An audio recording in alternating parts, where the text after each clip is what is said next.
Hello, everyone, and welcome back to another edition here at English Pod. My name is Marco.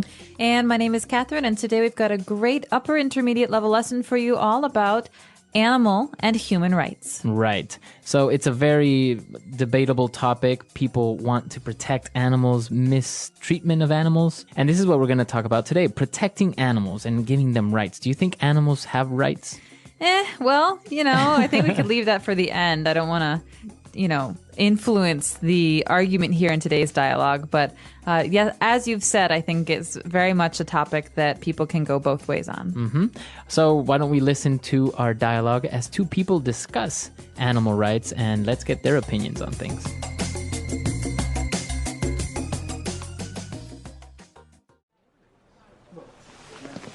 You should have seen the TV show that was on last night. The topic it covered was really interesting. Animal rights. Do you really believe in that? If they're going to focus on something, they should do it on civil rights. Yes, but we can't deny that animals are vulnerable, defenseless, and are completely at the mercy of human beings. I understand your point, but we continue to have transgressions against human rights. If so much attention weren't devoted to the topic of animals, we would then concentrate more on saving a human being instead of protecting a koala. You can't compare apples and oranges. I believe that both topics are important and that we can't ignore them. The mistreatment of animals can cause a great environmental imbalance. I believe that governments should prohibit activities like poaching. Well, you are right on that point. This is the reason that I don't buy leather and I try to buy synthetic products. At least you're doing your part. My contribution is to have a pet in the house that I treat like a member of the family. As long as you don't treat it better than your wife, it's fine. All right, we're back, and both of them have good points, right? In favor and against. And as you said, they also talk about human rights, which is also a very important topic. But before we discuss this topic, why don't we take a look at the language that was used now in Language Takeaway? Language takeaway. All right, so in Language Takeaway, our first word today is vulnerable. Okay, vulnerable is a great word. It's a way to describe something. And so something is vulnerable if it can't really protect itself. Mm-hmm. So you are in danger of being hurt. Exactly. Right? So you're vulnerable. Now, this isn't only used for animals, right? It can be like an army is vulnerable if they don't have strong defenses on the border or something. Right, or my emotions. I'm feeling vulnerable because I just had a really horrible week and I'm really depressed and I'm emotionally vulnerable. Okay, very good. So vulnerable. And they also talked about transgressions against human rights. All right, so a transgression is a thing, it's a noun, and transgression is like doing something harmful to or against someone or something. So a transgression, it's a noun. So is it doing something in a bad way? Or exactly. It's a bad thing. It's always negative. You can't. Exactly. It's not positive, right? Right. And so in many prayers, for example, in the Christian faith, you say, Lord, forgive me for my transgressions, for having kind of crossed the line from doing good things to bad things. So you're doing bad things. Very good. So that's a good way of putting it, to cross the line, to kind of go beyond where you should. All right, so transgressions. And now another very serious problem in the world is poaching. And that's one of the things that they said they should control, poaching. All right, you might have heard this word in a different context because it does have another meaning, but I'm just going to explain the one meaning here that we're talking about, which is killing animals, especially for sport or for selling their skins and their furs. Right, so that's poaching. What's the difference between poaching and hunting? Hunting can be legal, poaching is illegal. Okay, so that's the main difference. Hunting is usually for sport. You hunt either for food or for sport, right? Legal hunting. But poaching is usually you want to sell, like you said, the fur or the skins or something. Or the tusks on rhinos or something like that. Exactly. All right, so poaching. And then they talked about synthetic products. So what is a synthetic product? Well, synthetic product is something that is man-made. So it's not natural in that it doesn't come from the earth. Cotton is a natural product, and plastic, for example, is synthetic. Or another example. Nylon. Nylon is a really good synthetic product. And so people who don't want to use animal products like wool or leather, they prefer to use synthetic products. And I think maybe you've heard this in clothing. It's called synthetic fibers, right? Like nylon or polyester. Exactly. These are all the words that we have for language takeaway today. So why don't we move on now to a couple of very interesting phrases that we saw in the dialogue. Now in Fluency Builder. Fluency Builder.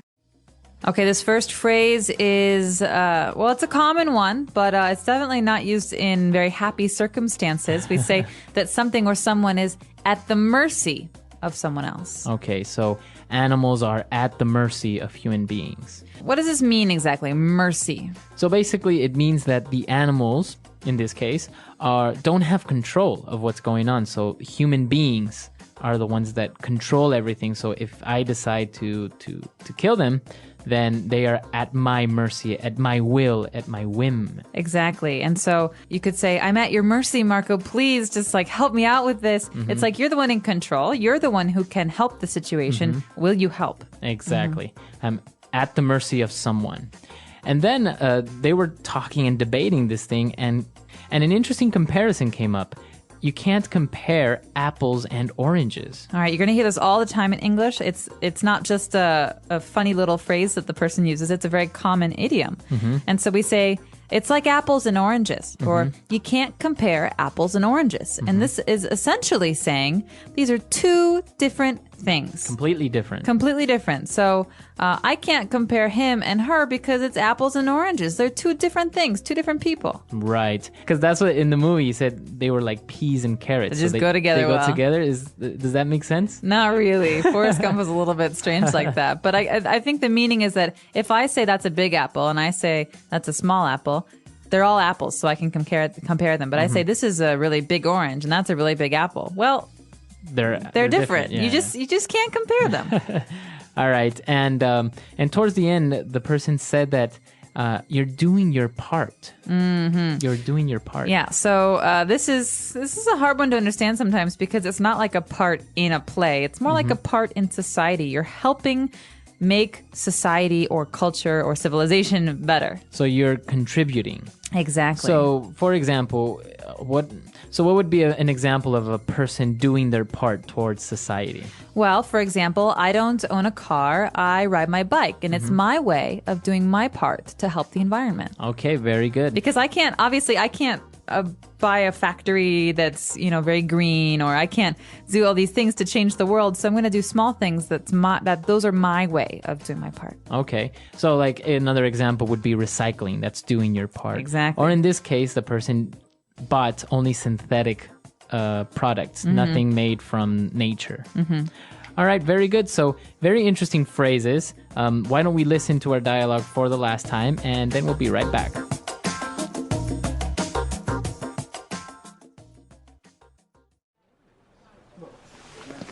You should have seen the TV show that was on last night. The topic it covered was really interesting. Animal rights. Do you really believe in that? If they're going to focus on something, they should do it on civil rights. Yes, but we can't deny that animals are vulnerable, defenseless, and are completely at the mercy of human beings. I understand your point, but we continue to have transgressions against human rights. If so much attention weren't devoted to the topic of animals, we would then concentrate more on saving a human being instead of protecting a koala. You can't compare apples and oranges. I believe that both topics are important, and that we can't ignore them. The mistreatment of animals can cause a great environmental imbalance. I believe that governments should prohibit activities like poaching. Well, you are right on that point. This is the reason that I don't buy leather, and I try to buy synthetic products. At least you're doing your part. My contribution is to have a pet in the house that I treat like a member of the family. As long as you don't treat it better than your wife, it's fine. All right, so a debatable topic, animals and animal rights. What do you think?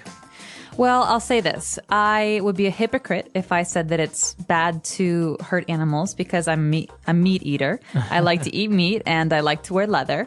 But I do think it's bad to mistreat animals. So I try to buy free-range chicken or meat from places I know that treat the animals well. And I definitely disagree with poaching and with using animals, especially endangered animals, for money and cash purposes. And so that's my position. But what's yours? I mean, I know you eat meat too. No, yeah, of course. And I think even though protection of animals is a very important topic and you don't want the mistreatment of these little creatures that are very vulnerable to us because we're smarter than them in the end.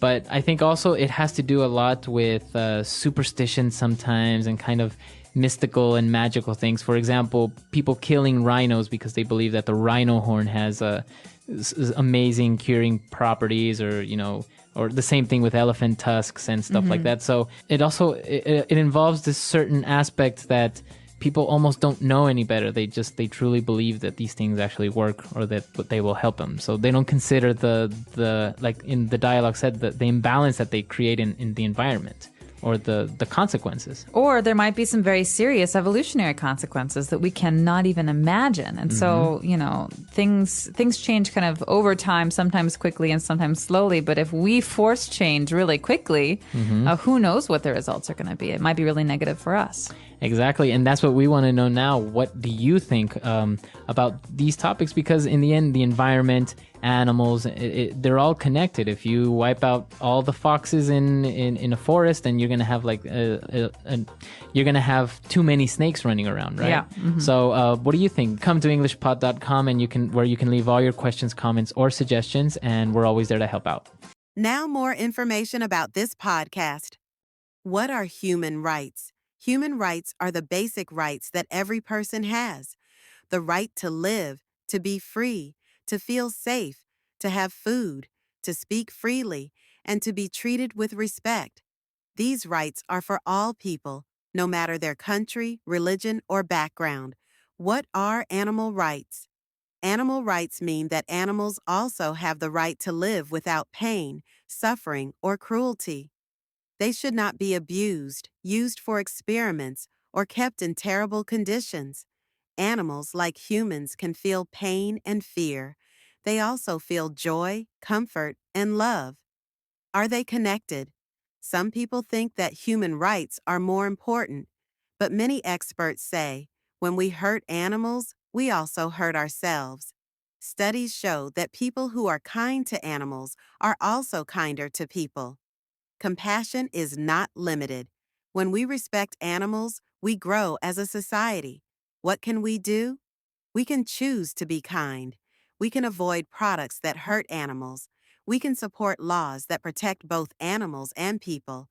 And most of all, we can teach our children to love and respect all living beings. Thank you for listening. Remember, animals don't have a voice, but we do.